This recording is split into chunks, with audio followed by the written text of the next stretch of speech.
let me tell you a story, not about music, not about fame, not even about talent. This is the part of his story the world chose not to see.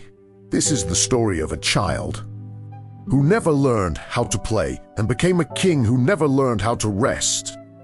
It is the story of how the brightest star in the sky was born in the darkest corner of loneliness. And before this story ends, we will return to one simple image. A small boy standing by a window, watching other children play outside. Remember this moment. We will come back to it. Gary, Indiana. Summer of 1958. The air smells like iron and smoke. Steel factories breathe day and night, turning the sky gray. And the dreams small at 2300 Jackson Street. There is a modest house. Inside Cologne, 10 children, one strict father, and a silence that feels heavier than the noise outside. Joseph Jackson believes in discipline, not dreams, not excuses. Disciplini. Music is not a hobby in this house.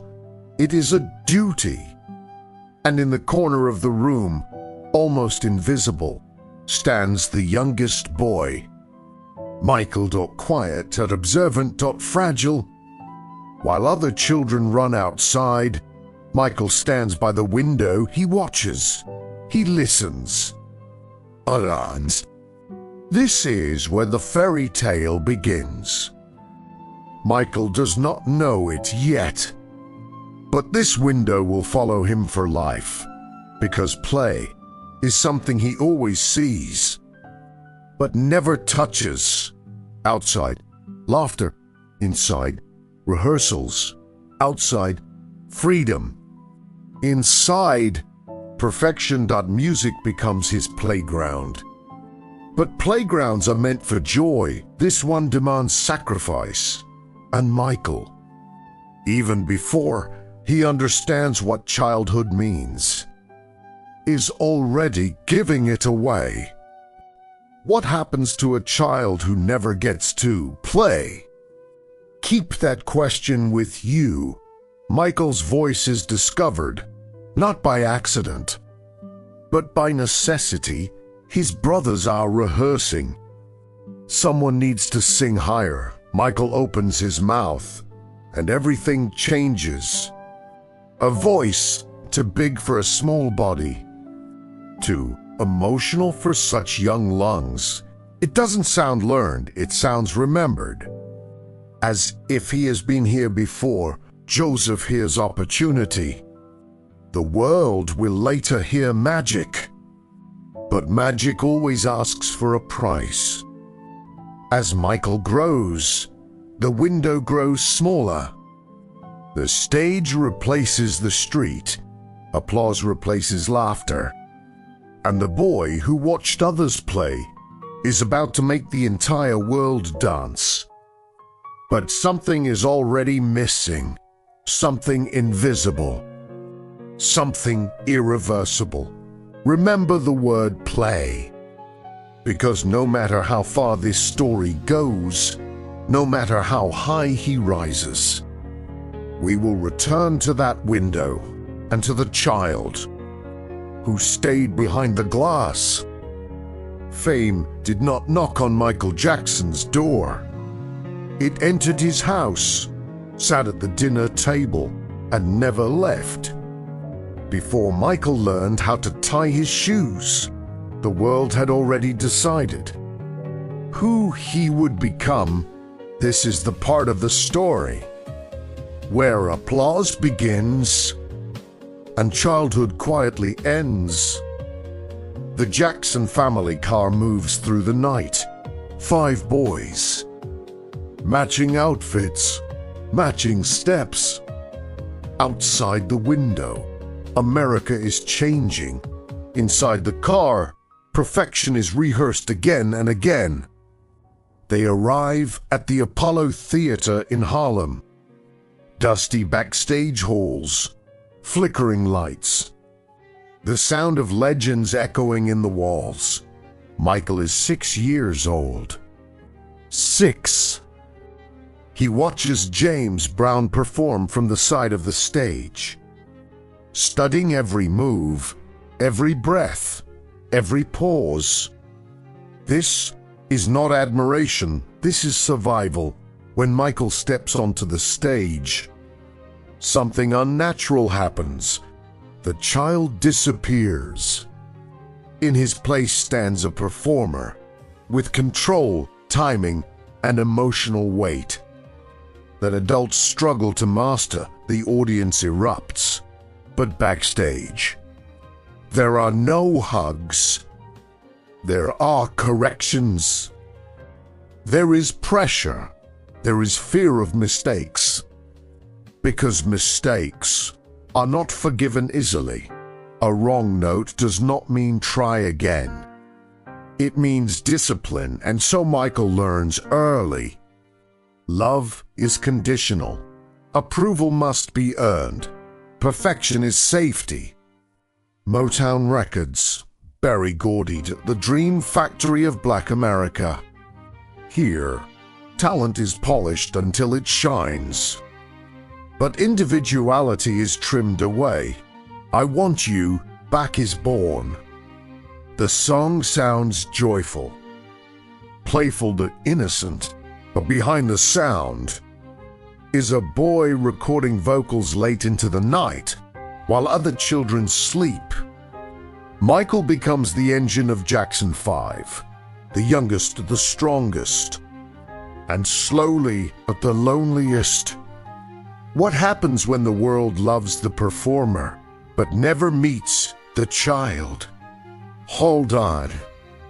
Michael begins to chase something impossible, not success, not money, control. Every note must be perfect, every move precise, every performance flawless.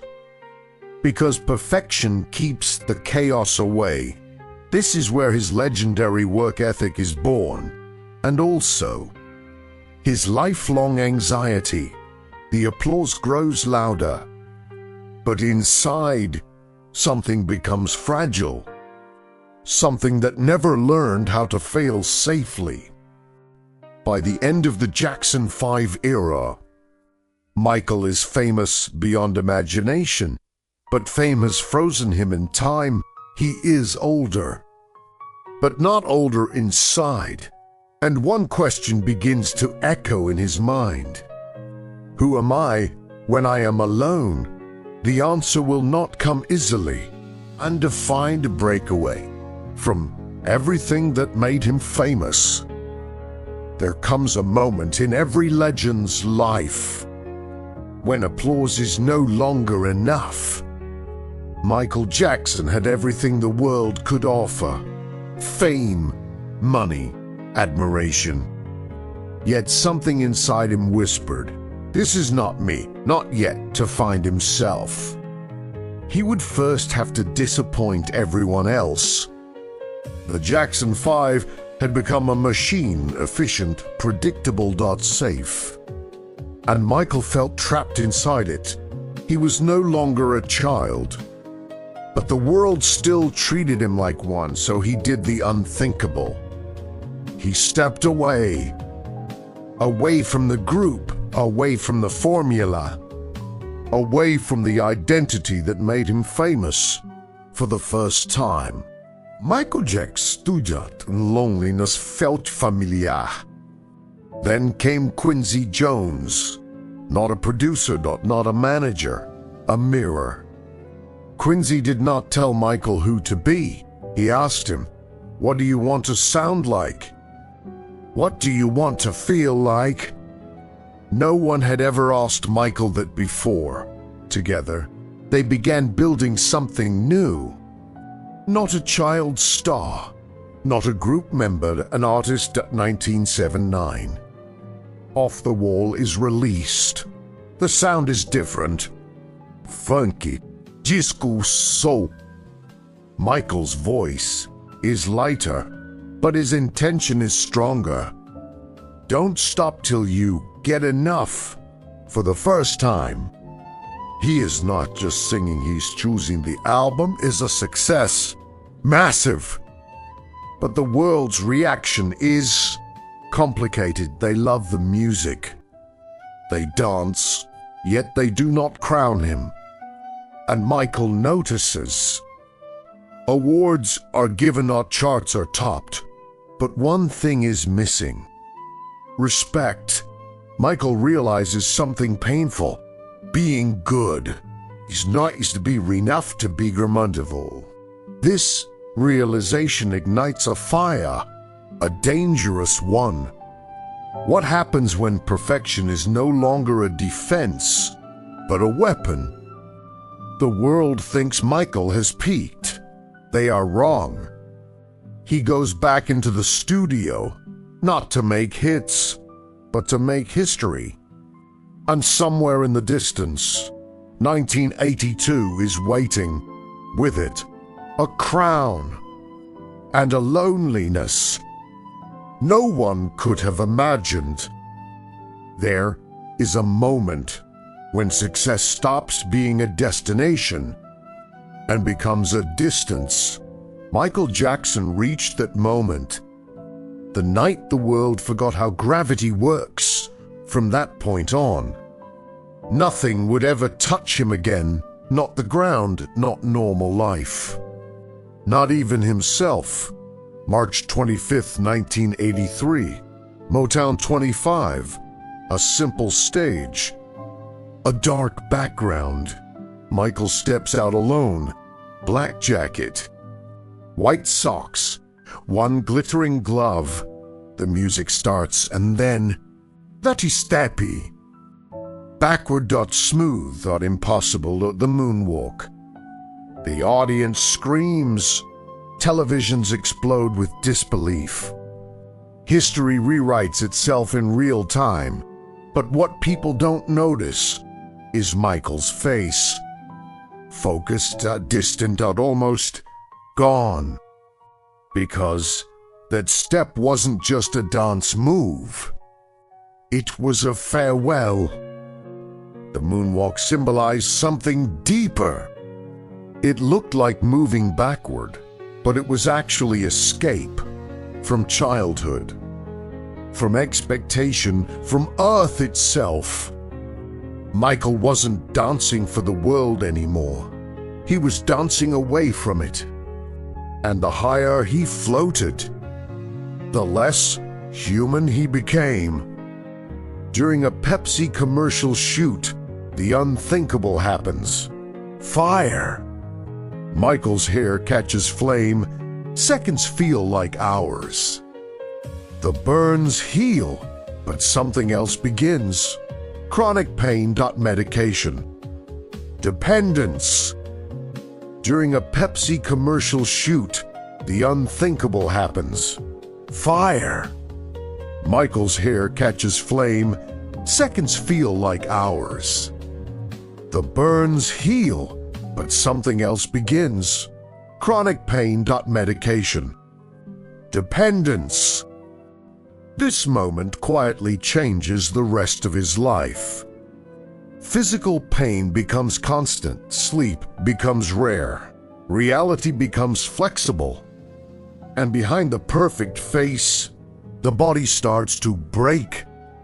Michael Jackson is now the most famous human on Earth. Everyone knows his face, his voice, his movies. Yet almost no one knows him. The stage has lifted him above the world, but there is no ladder back down. What happens to a king who has nowhere to belong? The answer waits behind the gates of a place called Neverland. Every king builds a castle, not to rule from it, but to hide inside it. Michael Jackson named his castle Neverland. A place where time stopped, where childhood waited patiently, where pain was not allowed to speak, and at least that was the dream. Neverland Ranch, rolling hills, a private zoo, movie theaters, carnival rides. From the outside, it looks like fantasy. From the inside, it feels like pause. Michael fills the space with laughter. Games. Children. Not because he wants to return to childhood, but because he never left it. Here, he can finally play. No stage. No pressure. No expectations. Just for a moment. But the world does not like what it cannot understand. Headlines grow sharper. Stories grow darker. Curiosity turns into suspicion. Courtrooms replace concert halls. Michael becomes quiet, withdrawn. Careful. The man who once controlled every movement now struggles to control the narrative, and the pain deepens, not just physical. Emotional. Isolation settles in like fog through everything. One thing never changes: Michael's desire to heal. Heal the world. Man in the Mirror. Earth Song. These are not performances. They are confessions. He gives away millions. Visits hospitals in secret. Holds hands the cameras never see. Because saving others is easier than saving himself. June 25th, 2009. Michael Jackson is preparing for this. Is it a return? A final bow? But the music never starts. The world stops. The same way it once did when he first moonwalked. Only there's balance. Every story that truly matters ends where it began, not with noise, not with applause, but with a quiet image we almost forgot. A child, a window, and a world just out of reach. When Michael Jackson died, the world froze. Radio stations stopped. Cities gathered in silence. Millions mourned someone they had never met, because Michael was never just a man. He was a memory, a soundtrack, a shared moment in time. And yet, behind the myth, there was still a boy who never learned how to be ordinary. Michael changed music forever. He changed dance, fashion, performance. But his greatest legacy was emotional. He showed the world that sensitivity is not weakness, that vulnerability can move millions, that pain can become beauty, and maybe that fame is not the same as belonging. Now, let's go back. Gary, Indiana, 1958, the small house. The quiet room. Michael stands by the window. Outside, children are playing. This time, he doesn't feel envy. He feels understanding. Because his path was never meant to be ordinary, it was meant to be shared. The child behind the glass became a king, a myth, a constellation, and like all stars, he burned bright and burned fast. Now, close your eyes. Imagine the sky. Somewhere between memory and music, that stardust is still moving, still dancing, still whispering. You are not alone.